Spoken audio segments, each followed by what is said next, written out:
Welcome to All Sorts Podcast.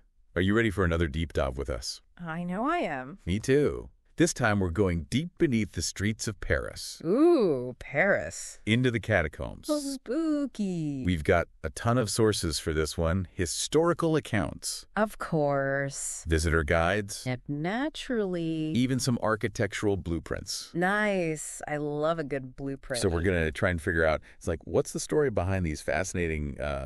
Fascinating. Yeah, these fascinating underground tunnels. Absolutely. And why are they filled with millions of skeletons? You know, that's what's so interesting. It's not like some ancient burial ground or anything. Right. This all started because of a really practical problem that 18th century Paris was facing. Okay, so let's set the scene. Okay. 1700s Paris. What's going on? Well, Paris, as always, was a big, bustling city, but they had a bit of a problem. All their cemeteries were overflowing.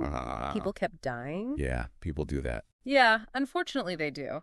But they were running out of places to put everybody. So it wasn't just a space issue, right? No, it was a health issue, too. All these decomposing bodies. Right. Yeah. Not a pretty picture. And it was only a matter of time before disease started to spread. Okay, so it sounds like they needed to take action quickly. Exactly. And one event really showed them just how urgent this was. What happened? The Cemetery of the Innocents, it was one of the biggest cemeteries in Paris. Okay. Well, in 1780, a wall actually collapsed. Oh my God. Yeah, can you imagine? The weight of all those bodies just became too much, and the wall just crumbled. And I'm assuming some remains spilled out into the street. Oh, yeah, it was a gruesome scene. A real wake-up call for the city. So that's when they decided to take this unusual approach, I guess. Well, they needed a solution, and they needed it fast. Okay, so how did they go from this overflowing cemetery problem to The catacombs. right, to this massive network of tunnels filled with bones? It's all because of how Paris is built. Okay. The city sits on a network of limestone quarries. Okay. So you've got all these tunnels running underneath the streets. And, fun fact, they were already reinforcing some of these tunnels.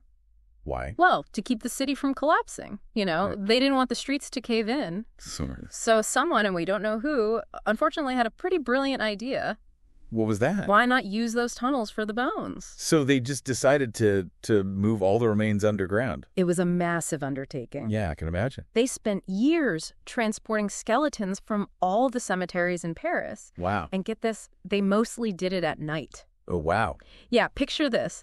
Long lines of wagons covered in black cloth. Spooky. I know. Moving through the city streets, carrying all those bones. And all going to these abandoned quarries. Exactly. So was it just like dumping the bones in these tunnels? At first, yeah, pretty much. They were focused on moving them quickly and efficiently. But then, in the early 1800s, an inspector named Héricart de Thury took over the project. Okay. And he had a very different vision. Oh. He didn't just want to store the bones. What did he want to do? He wanted to arrange them. He wanted to create a proper ossuary. Like almost an art installation. Exactly. Interesting. Wow. So instead of just a jumble of bones, he turned it into something, Organized. organized. Yeah, and almost artistic, you know? I guess I can picture it. But So picture this, like walls of skulls Whoa. and femurs arranged in patterns and designs. No kidding. Yeah. He even used leg bones to make arches and columns. It's wild. That's incredible. So like a morbid mosaic almost. Exactly. It must have taken forever to do all that. It did. It was a huge undertaking. And to add to the whole atmosphere, Yeah. they put up all these inscriptions and plaques with sayings about death. Really? Like what? One of the most famous ones says, "Stop. This is the Empire of Death." Ooh, creepy. I know, right? It's kind of poetic though in a way. Yeah, there's definitely a strange beauty to it all. So they create this amazing underground ossuary. Yeah. And then what? Did they just open it up to the public? Well, not right away. I mean, this was happening during a time when people were becoming increasingly fascinated with death and the macabre. Oh, right. Post-French Revolution, things were a little, Darker. yeah, darker. Exactly. Yeah. But, I can see how the catacombs would fit right into that. Oh, totally. But not everyone was thrilled about this whole thing. Oh, yeah? Who wasn't? A lot of the religious authorities were not happy about putting human remains on display like that. I guess I can understand that. I mean, it's a burial ground, right? Exactly. And it's this tension between public curiosity and respecting the sacred nature of death that still exists today. That's a good point. Yeah. The catacombs have actually been closed a few times because of vandalism and stuff. Wow, that's sad. I mean, it's history. No. But you know who was a big fan of the catacombs? Oh. Napoleon. Napoleon. Yeah. He actually ordered them open to the public in 1809. Well, that's quite the endorsement. It is. I guess even emperors can't resist a good spooky attraction. I guess not. Okay, so we've got the history. We've got Napoleon's seal of approval. But we can't talk about the catacombs without talking about So cataphiles. the cataphiles. Okay, so for anyone who doesn't know, who are the cataphiles? They're basically urban explorers, but like way more hardcore. Okay, hardcore how? Well, they explore the parts of the catacombs that are off limits to the public. Like the parts that aren't the official ossuary. Exactly. We're talking about hundreds of miles of tunnels down there. No kidding. So they're just wandering around these unmapped tunnels in the dark. Pretty much. They're looking for, like, new passages, historical artifacts, you know. It's all about the thrill of discovery, I guess. And I'm guessing it's not exactly legal, right? Nope, definitely not. They're trespassing, basically. So they're kind of like the rebels of the catacombs. Exactly. They're like the guardians of the secrets down there. Yeah, I love it. Okay, so speaking of secrets, I read about this crazy story about the police finding something hidden down in the catacombs. Oh, yeah. Wasn't that the underground movie theater? Yeah. Can you imagine? It's wild. They had a projector and a screen and everything. And seats. And seats. They even had a bar set up. No way. Like a full-on speakeasy? Pretty much. That's amazing. Makes you wonder what else is down there. I know. It's like every time you think you know everything about the catacombs, something new pops up. So true. So we've talked about the history, the cataphiles, the spooky vibes, but I think there's one more angle to the catacombs that we need to explore. Here, what's that? Climate change. Climate change. Yeah. In the catacombs. Yeah. It sounds weird, I know. Yeah, it does. How does that even work? Well, turns out that those tunnels maintain a really stable temperature year-round. Oh, I see. You know, because they're underground. Yeah, yeah. And so some folks are starting to think about using them for geothermal energy, like, you know, to heat and cool buildings in the city above. Huh. That's actually really cool. Right. Like this place associated with death could actually help us build a greener future.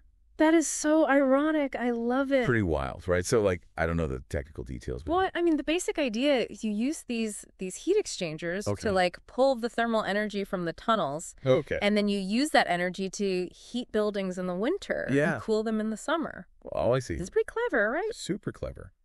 But are there any concerns with doing that? Well, yeah, I mean, you have to be careful, right? You don't want to damage the catacombs or disrupt the remains or anything. Makes sense. So it would take a lot of planning and working with, historians and engineers and all sorts of experts. Totally. It's an exciting idea, right? Definitely.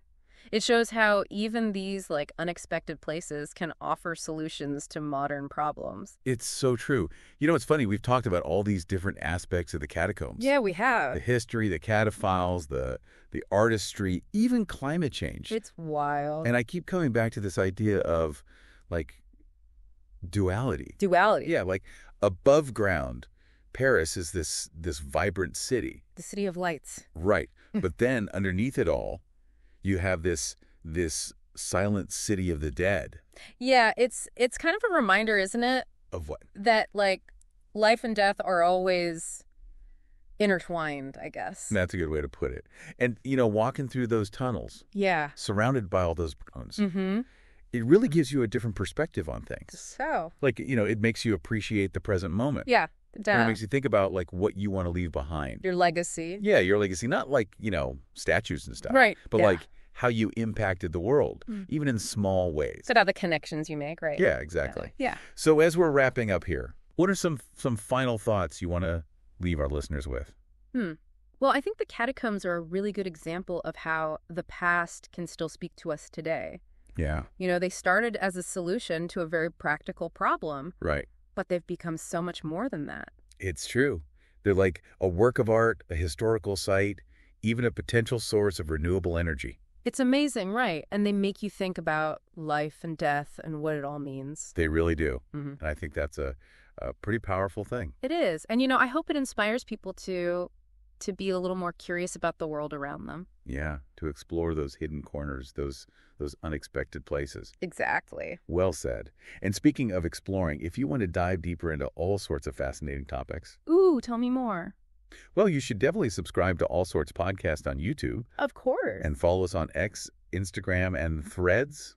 Will do. We're always exploring new ideas and uncovering hidden connections, just like in those Paris catacombs. I can't wait for the next adventure. Hang there. Until next time, keep those synapses firing.